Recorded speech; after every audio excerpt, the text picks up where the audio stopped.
분석, 키이우 주재 미국 대사관의 임시 폐쇄는 우크라이나 내 전쟁이 극심하게 확대되고 있음을 반영한다. 닉 패턴 월르쉬, CNN의 분석.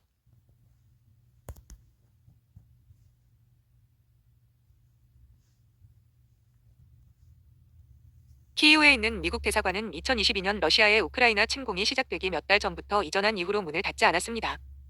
하지만 수요일에 잠재적인 중대한 공습에 대한 구체적인 정보를 인용하며 하루 동안 문을 닫는다고 발표했습니다. 키이우는 거의 매일 밤 공습을 견뎌내지만 미국의 조치는 잠재적으로 타깃이 될 수 있다는 두려움을 시사했습니다. 그리스, 이탈리아, 스페인 대사관도 이에 따랐고 우크라이나 외무부는 동맹국들이 전쟁 1000일째 되는 날에도 지난 1000일 동안 했던 것처럼 행동하고 불안에 굴복하지 말 것을 호소했습니다. 우크라이나 국방부 관계자들은 텔레그램에 널리 유포된 러시아의 대규모 공습을 주장하는 가짜 경고를 러시아가 만든 조잡한 허위 정보라고 비웃었습니다. 우크라이나 볼로디미르 젤렌스키 대통령의 수석 고문인 미하일로 포돌야크는 CNN의 수년간의 전쟁 이후 나타난 불안은 러시아가 심리적 영향력의 요소를 사용하려는 시도 때문이라고 말했습니다. 키이우 주민들은 미국 경고의 구체적인 본질과 그들이 직면한 일상적인 위협을 조화시키는 데 어려움을 겪었습니다. 수요일 아침만 해도 45분 동안 공습 경보가 있었고 그 다음에는 2시간 30분 동안 지속된 또 다른 경보가 있었습니다.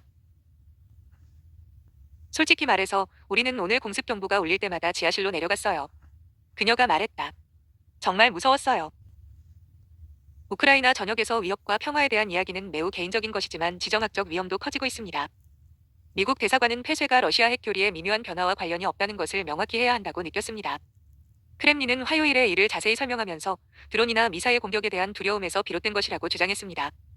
그러나 두 성명 모두 이 전쟁이 얼마나 확대되고 있는지를 보여주었습니다. 미국 외교사절단은 러시아의 직접적인 공격을 두려워한다고 말했지만 적어도 핵 공격은 아닐 것이라고 구체적으로 밝혔습니다. 지금 우크라이나에 있는 미국 정부 자산을 직접 공격하는 것은 크렘린의 중대하고 무모한 움직임일 것입니다.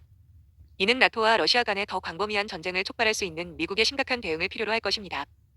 무엇보다도 이는 살인을 멈추고 러시아와 거래를 하려는 듯 보이는 미국 대통령 당선자 도널드 트럼프의 손을 묶을 가능성이 큽니다. 푸틴은 몇 달을 미루는 것이 현명할 것입니다. 러시아 국내 서사의 상당 부분은 모스크바가 이미 미국과 나토에 대한 더 광범위한 전쟁을 벌이고 있다고 주장한다는 것을 기억하는 것이 중요합니다. 그것은 나토가 우크라이나를 무장시켜 스스로를 방어하는 대리전을 부정확하게 반영한 것입니다. 그러나 그것은 크렘린이 러시아인에게 한 이야기로 몇 주 동안만 지속될 전쟁에서 1000일 동안의 끔찍한 성과를 변명하려는 의도입니다. 러시아가 공격자이기는 하지만 전략적으로 모스크바가 다시 어떤 종류의 억제력을 주장하지 않고는 자국 영토에 대한 서방의 공공연한 확대를 어떻게 견뎌낼 수 있을지 보기는 어렵다. 그들은 크렘린 수장이 내린 것처럼 보이는 모든 붉은 선이 더위 속에서 증발하는 것을 천천히 발견하고 있다. 키이우는 아마도 긴장 상태를 유지할 것이다. 모스크바는 서양인들이 모이는 것으로 알려진 민간인 목표물, 즉 수도의 대형 호텔이나 지구에 피해를 입힐 수 있다. 푸틴은 최전선에서의 느린 성공과 백악관의 임박한 변화를 자신에게 불리한 조류가 돌고 있는 순간으로 보지 않을 가능성이 크다. 오히려 그는 앞으로 2달을 인내심과 결의의 시험으로 보고 앞으로 분명한 보상이 있을 것으로 볼지도 모른다. 리우데자네이루, CNN. 이번 주에 수십 명의 세계 지도자들이 모이는 가운데 미국이 우크라이나가 러시아 영토 깊숙한 곳에서 장거리 미사일을 발사할 수 있도록 허용하는 중대한 결정을 내리면서 러시아와 서방의 잠재적인 외교적 해빙이 복잡해졌습니다. 러시아 외무장관 세르게이 라브로프는 정상회담 기자회견에서 러시아는 미국 군사 전문가의 안내를 받는 장거리 미사일 발사를 서방의 전쟁의 질적으로 새로운 단계로 인식할 것이라고 말했다. 올라프 숄츠 독일 총리는 정상회담 일주일 전에 푸틴과 전화 통화를 했습니다.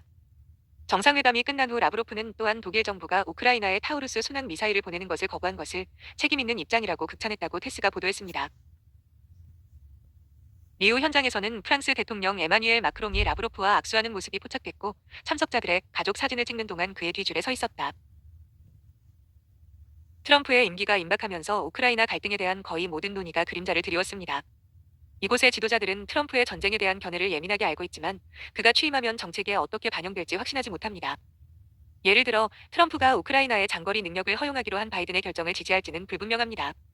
나토 지도자들은 수개월 동안 이 조치를 장려해왔습니다. 트럼프의 신임 국가안보보좌관인 플로리다 대표 마이크 월츠는 월요일 인터뷰에서 이 결정에 의문을 제기했습니다. 그는 폭스뉴스에서 이것은 또 다른 단계의 확대이고 어디로 갈지 아무도 모릅니다.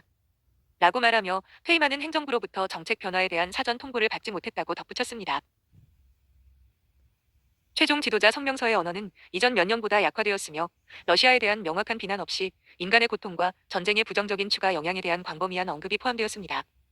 우크라이나 전쟁은 최종 문서에서 단 한 문단으로 구성됐는데 이는 지난해 뉴델리에서 G20이 작성한 최종 문서에 여러 문단이 포함됐던 것과 비교된다. 최종 문서 자체도 전년보다 내용이 축소됐다. 정상회담이 마무리되면서 미국과 러시아 간의 긴장이 고조되고 있다는 것이 분명해졌습니다. 러시아는 정상회담 둘째 날이 시작되면서 핵 교리를 업데이트하여 핵이 없는 모든 국가, 핵 국가가 참여하는 경우에 침략을 모스크바에 대한 공동 공격으로 간주하겠다고 발표했습니다. 미국 관리들은 바이든의 장거리 미사일 관련 결정에 따라 모스크바가 핵 교리를 업데이트했다는 사실을 알고 놀라지 않았습니다. 바이든이 월요일에 다른 지도자들과 함께 사진을 찍지 못했을 때 그가 라브로프와 함께 사진을 찍히는 것을 피하려고 했다는 추측이 넘쳐났습니다. 백악관은 물류적 혼란을 이유로 이를 부인했습니다. 그럼에도 불구하고 바이든이나 그의 대표단은 라브로프나 그의 팀과 회담을 하지 않았다고 미국 관리들은 말했다. 바이든 행정부, 우크라이나의 대인지뢰 배치 승인. 또 다른 주요 정책 전환.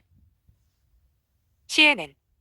바이든 행정부는 또 다른 주요 정책 변화로 우크라이나에 대인지뢰를 보내는 것을 처음으로 승인했다고 로이드 오스틴 국방장관이 수요일에 확인했습니다. 이 결정은 미국이 우크라이나의 러시아의 목표물을 향해 장거리 미사일을 발사할 수 있는 허가를 내린 지 며칠 만에 내려졌으며 이러한 변화는 키이우가 수개월간 로비 활동을 한 후에야 가능했습니다. 미국 관리들은 키이우가 우크라이나의 동부에 있는 대인지뢰를 사용하도록 의도하고 있다고 말했습니다. 러시아군은 우크라이나 방어선에 대해 느리고 꾸준한 진전을 보이고 있습니다. 이 힘든 전투는 모스크바에 엄청난 손실을 입혔고 우크라이나는 이번 주에 러시아가 사상자가 가장 많았다고 주장했습니다. 하지만 러시아의 끊임없는 압박과 우크라이나 인력 및 탄약 부족으로 인해 러시아군은 점차 더 많은 영토를 점령할 수 있었습니다.